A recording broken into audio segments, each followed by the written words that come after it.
Ladies and gentlemen, dear colleagues, my name is Helmut Pu, and I'm based in Linz, Austria in Central Europe. I'm head of the Department of Electrophysiology at the Ordensklinikum Linz Elisabethinen. My topic is pre-procedural VT substrate determination, and I want to show you two cases of my patient series.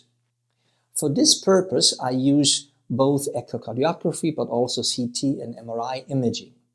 And what I do is that I use my CTs and MRI in a way that I upload files to a central music network. It's called Music Network, that is based in Bordeaux at the University of Bordeaux, where we have a collaboration.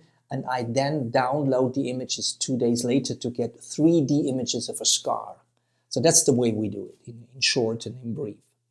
So let me go to the first case. This is a patient with a large myocardial infarction, anterior infarction, and on the right-hand side you see these scars.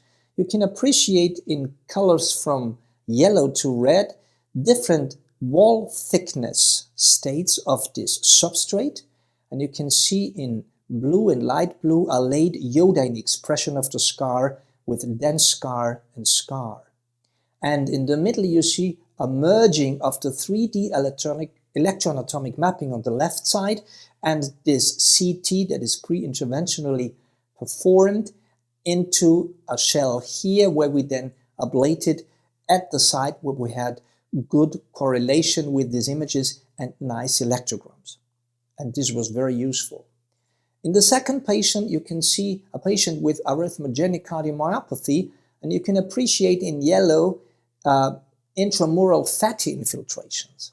And that is the substrate in this patient where we ablated. You can see here the 3D electroanatomic mapping, but we were close to the coronaries, so we used the MediGuide system. You can see it in the next image to see the coronary arteries and to have them in pre-recorded cine images along with the actual site of our ablation catheter so that we don't touch the coronaries in this patient.